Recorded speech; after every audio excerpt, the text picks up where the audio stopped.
Hi കൂട്ടുകാരെ, പുതിയൊരു വീഡിയോയിലേക്ക് എല്ലാവർക്കും സ്വാഗതം. അങ്ങനെ മക്കളെല്ലാം നഷ്ടപ്പെട്ട സുശീല പൊട്ടി പൊട്ടി കരയണിട്ടോ. തനിക്ക് താങ്ങാനാവുന്നില്ല, അത്രയും വലിയൊരു വേദനയാവണേ. ഓരോ ദിവസവും തനിക്ക് ആ വീട്ടിൽ നിൽക്കുമ്പോൾ തൻ്റെ കണ്ണിന് ഇരുട്ട് ബാധിച്ചതുപോലെ തന്നെ വന്നിരിക്കുന്നു കേട്ടോ.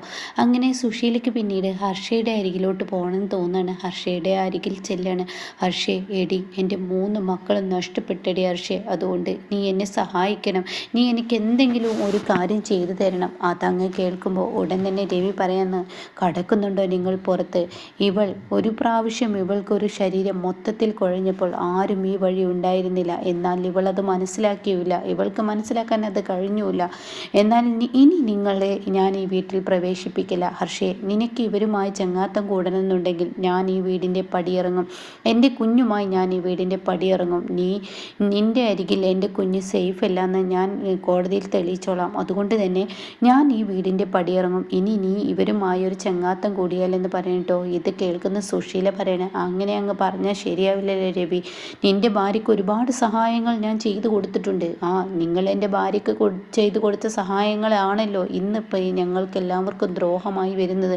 ഇപ്പോൾ ഒരു കുടുംബത്തെ അടക്കം നിങ്ങൾ നോക്കിയതാണല്ലോ. ഒരു കുഞ്ഞിനെ കൊന്ന കൊലപാതകി തള്ളയെ എൻ്റെ മുന്നിൽ നിന്ന് പോകുന്നുണ്ടോ ഹർഷേ? നാളെ നീ പറയുന്ന ആവശ്യം ഇവർക്ക് മുന്നിൽ നീ നേടിക്കൊടുത്തില്ലെങ്കിൽ തീർച്ചയായും നിന്നെ ഇവർ കൊല്ലാൻ മടിക്കില്ല.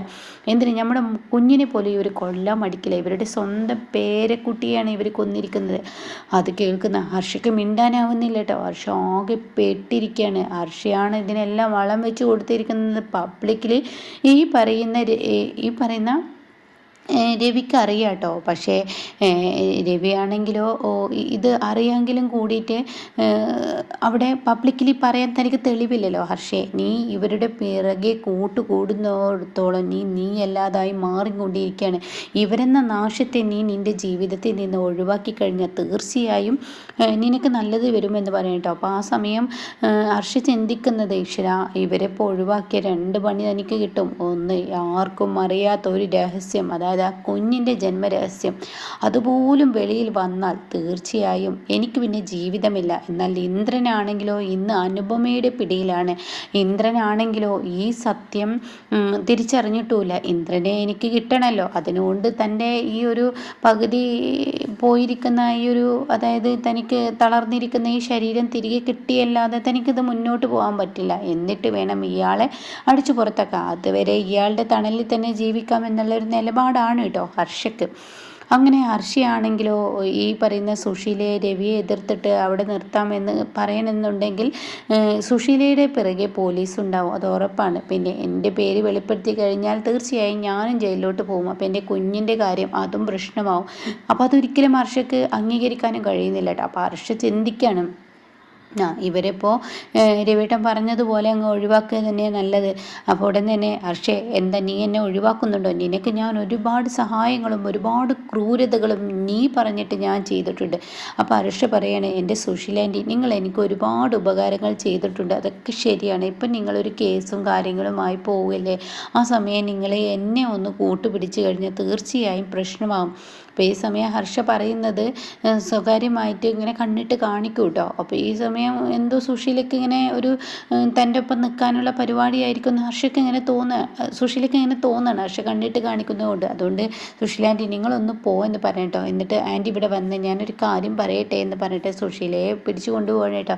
എൻ്റെ സുശീല ആൻറ്റി, ഇപ്പം നിങ്ങൾ എന്നെ കേസിലോട്ട് വലിച്ചഴിച്ച് ഇപ്പം നിങ്ങളെ പുറത്ത് കൊണ്ടുവരാൻ തീർച്ചയായും എനിക്ക് കഴിഞ്ഞു.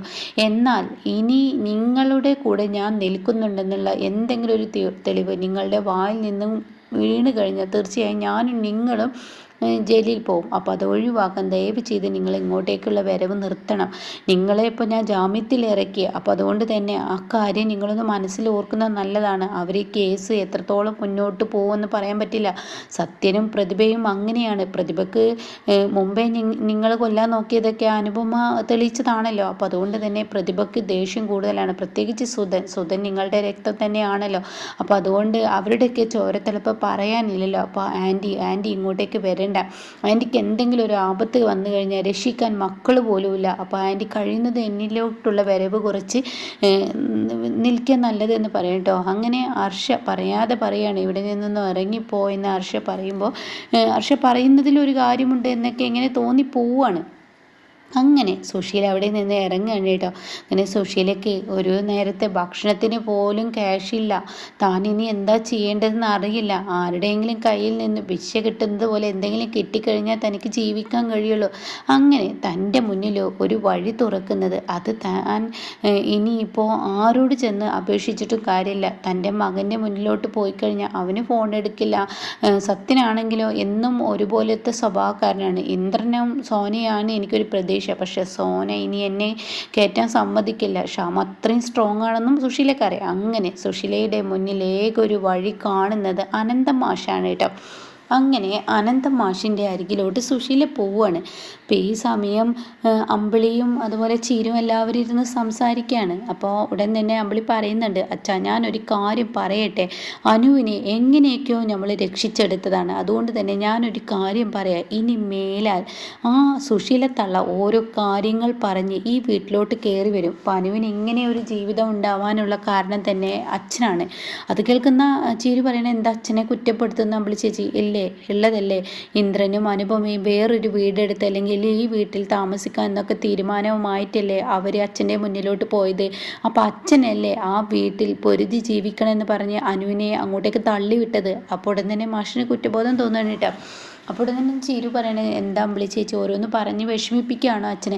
ഞാൻ ഒരിക്കലും അച്ഛനെ വിഷമിപ്പിച്ചതല്ല. അച്ഛൻ മറന്നു കിടക്കുന്ന ഒരു കാര്യങ്ങൾ ഓർമ്മപ്പെടുത്തിയതാണ്. കാരണം അച്ഛൻ്റെ മനസ്സിലൊരു സഹതാപം അതുണ്ട്. അത് മുതലെടുത്തിട്ടാണ്, ഈ നന്മ വരം കളിക്കുന്നത് മുതലെടുത്തിട്ടാണ് ആ സ്ത്രീ ഇങ്ങനെയൊക്കെ ആയത്. എന്തിന്? അനുവിന് പോലും അങ്ങനെ ഉള്ളത് കൊണ്ടാണല്ലോ ഇത്രയും ക്രൂരതകൾ അനുവിനോട് ചെയ്തിട്ടും അനു അച്ഛൻ്റെ വാക്കുകൾ കേട്ട് അവരൊരു സുപ്രഭാതത്തിൽ മോളെ തേനെ പാലെ എന്നൊക്കെ പറഞ്ഞ് വിളിച്ചപ്പോൾ അനു അവരുടെ വാക്കുകളിൽ അങ്ങ് വീണതും അവരെ അമിതമായി വിശ്വസിച്ച് അവർ പറയുന്ന ഓരോ വാക്കുകൾ കേട്ട് അനു അങ്ങോട്ട് കൊണ്ടുപോലും ഇങ്ങോട്ട് കൊണ്ടുപോലും പഞ്ചായത്ത് പ്രസിഡന്റ് ആക്കലും അതൊക്കെ കാര്യം എന്ത് പറഞ്ഞാലും നമ്മുടെ ദയ കാരണമാണ്. അപ്പോൾ ദയ പറയണ, ഞാൻ എന്നേ പറഞ്ഞതല്ലേ അവരെന്ന വിശ്വജന്മത്തെ ഒരിക്കലും പഞ്ചായത്ത് പ്രസിഡന്റ് ആക്കാൻ പറ്റില്ലെന്ന്. അവർക്ക് ആ ഒരു കിരീടം തലയിൽ വെച്ച് കൊടുത്തു കഴിഞ്ഞാൽ തീർച്ചയായും നമ്മുടെ തലയിൽ വലിയ ഇടുത്തിയായിരിക്കും അവർ കൊടുത്തിട്ട്. അവർ ആ പഞ്ചായത്ത് പ്രസിഡന്റ് എന്നുള്ള ആ പദവി അവർ ദുരുപയോഗം ചെയ്ത് നമുക്ക് പണി തരാൻ അവർ നോക്കത്തുള്ളൂ, നാടിനെ നന്നാക്കാൻ നോക്കത്തില്ല.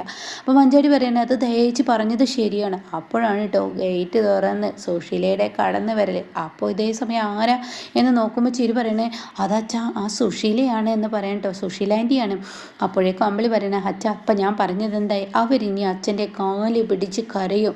എൻ്റെ മക്കളെല്ലാം എന്നെ കൈവിട്ടു പോയി, എൻ്റെ വീട്ടിലോട്ട് എൻ്റെ മക്കളോട് വരാൻ പറ. ഈ സുശീലയ്ക്ക് ഒരു തെറ്റുപറ്റി, ഇനി സുശീല മക്കൾക്ക് വേണ്ടി ജീവിച്ചോളാം എന്നൊക്കെ പല വാക്കുകളും അച്ഛൻ്റെ മുന്നിൽ പറയും. ഒരിക്കലും പ്രതീക്ഷിക്കാത്ത അത്രയും നല്ല അടിപൊളി വാക്കുകളൊക്കെ ഒരു പക്ഷേ അവർ പറയുമായിരിക്കും. പക്ഷെ ആ വാക്കുകൾ കേട്ട് അച്ഛൻ ഇനിയും അനു എന്ന ആ പെൺകുട്ടിയെ, അനു എന്ന നമ്മുടെ എൻ്റെ അനിയത്തിക്കുട്ടിയെ, ഞാൻ എൻ്റെ മകളെപ്പോലെ വളർത്തിയ പെൺകുട്ടികളാണ് അനുവൊക്കെ.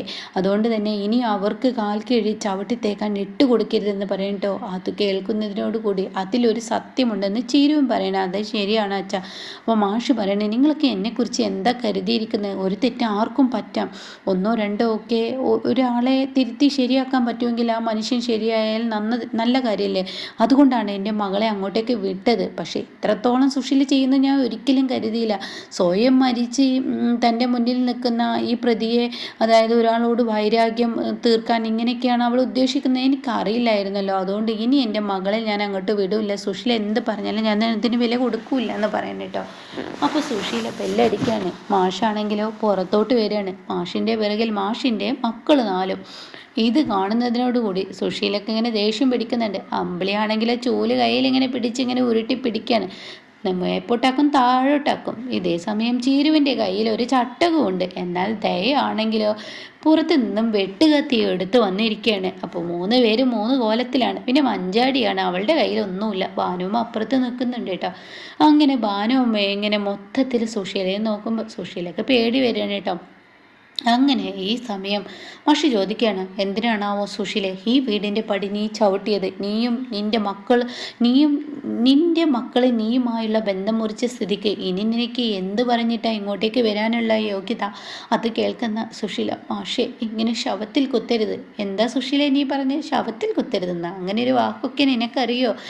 നീയല്ലേ എൻ്റെ മകളെ കുത്താൻ നോക്കിയത്? സ്വയം വിഷം കുടിച്ച് എൻ്റെ മകളെ ജയിലിലടക്കാൻ നോക്കിയത് നീയല്ലേ? എൻ്റെ ഇന്ദ്രൻ എന്ന് പറയുന്ന നിൻ്റെ മകൻ അന്ന് ആ ഒരു CCTV അവിടെ വെച്ചില്ലെങ്കിൽ, ഒളിക്യാമറ അവിടെ വെച്ചില്ലെങ്കിൽ ഇന്നിപ്പോൾ എൻ്റെ മകളുടെ സ്ഥിതി എന്തായിരിക്കും? ഇന്ന് എൻ്റെ മകള് ജയിലിലടക്കില്ലേ? നീയും ആ നിൽക്കുന്ന, അതായത് നിൻ്റെ കൂടെ എല്ലാത്തിനും വിഷം കലക്കി തരുന്ന ഹർഷ എന്ന് പറയുന്ന സ്ത്രീയും കൂടിയല്ലേ ഓരോന്ന് കാട്ടിക്കൂട്ട്. ഹർഷയ്ക്ക് പ്രതികാരമാണ്. ഹർഷയുടെ ലക്ഷ്യം എന്താണെന്ന് എല്ലാവർക്കും അറിയാം. അത് മുമ്പേ നീ മകന് ഊട്ടിക്കൊടുത്തതാണല്ലോ, അതും അറിയാം. എന്നാലും കൂടി നിന്നോട് പറയാം, നിൻ്റെ മകനെയല്ലേ അവൾ വെച്ച് കളിക്കുന്നത്. നിന്റെ മകൻ എന്ന സ്നേഹം നിനക്കുണ്ടായിരുന്നെങ്കിൽ, നീ പ്രസവിച്ച മകൻ എന്ന ആ ഒരു ഇത് നിനക്കുണ്ടായിരുന്നെങ്കിൽ നീ ഇങ്ങനെയൊക്കെ ചെയ്യോ? ഇപ്പോൾ നിന്റെ ചോര എന്നെയല്ലേ ഇന്നിപ്പോൾ നീ കഴിക്കാൻ വെച്ച വിഷയത്തിൽ ആ കുഞ്ഞ് മരിച്ചു പോയത്. അത് നിനക്കുണ്ടാകാൻ പോകുന്ന പേരക്കുട്ടിയല്ലേ? അപ്പോഴേക്കും അമ്പിളി പറയണ, അച്ഛ എന്തിനാ ഇവരെ പോലെയുള്ളവരുടെ പേരക്കുട്ടി എന്നൊക്കെ പറഞ്ഞ്, ഇവർ രക്തത്തിൻ്റെ വില അറിയാത്ത സ്ത്രീയാണ്. ഇവർക്ക് ഇവരുടെ ആവശ്യങ്ങൾക്ക് ആരെയും തലവെട്ടുന്ന ആ ഒരു സ്വഭാവമാണ് ഇവരുടേത്. അത് മക്കളായാലും പേരക്കുട്ടിയാണെങ്കിലും ഇവരുടെ ആവശ്യങ്ങൾ നിറവേറുക, അതിൻ്റെ ആ ഒരു കാര്യമാണ് ഇപ്പം നാണമില്ലാതെ അച്ഛൻ്റെ മുന്നിലോട്ട് വന്നിരിക്കുന്നത്. ഒരു ലേശം നാണം ഉണ്ടെങ്കിൽ ഇങ്ങോട്ടേക്ക് വരുമോ? അപ്പോൾ ഇവർക്ക് അതൊന്നും ഇല്ല. ഇപ്പോൾ ഇവരുടെ മക്കളെ തിരിച്ചു കിട്ടണം. അതിന് അച്ഛൻ്റെ കാല് പിടിക്കാൻ വന്നിരിക്കുകയാണ്. അപ്പോൾ ഉടൻ തന്നെ ദയ പറയണ, ആ അച്ഛൻ കാല് പിടിക്കുമ്പോൾ അപ്പം ഇത് ചെയ്തു കൊടുക്കുമല്ലോ. അപ്പോൾ സുശീല പറയണ, ഇങ്ങനെ നിങ്ങൾ മക്കളെല്ലാവരും ഓരോരുത്തരും ഓരോന്ന് പറയല്ലേ, എനിക്ക് തെറ്റ് പറ്റി, എല്ലാവർക്കും തെറ്റ് പറ്റുമല്ലോ. അപ്പോൾ ഉടൻ തന്നെ അമ്പിളി പറയണ, ആ തെറ്റെല്ലാവർക്കും പറ്റും, പക്ഷേ ഇതുപോലത്തെ തെറ്റുകളൊന്നും ആർക്കും പറ്റില്ല. ഒന്നോ രണ്ടോ തെറ്റുകളൊക്കെ പറ്റിയ പിന്നെ ഒരു മനുഷ്യനാവാൻ നോക്കും. പക്ഷേ മക്കൾ മാറിയിട്ടും തൻ്റെ കൂടെ ആരില്ലെന്ന് കണ്ടിട്ടും താൻ തൻ്റെ കുടുംബം നശിപ്പിക്കാൻ നടക്കുന്ന നിന്നെപ്പോലെ ഒരു സ്ത്രീയെ ഒരിക്കലും ഇനി പരിഗണിക്കാൻ പറ്റില്ല സുശീലെ.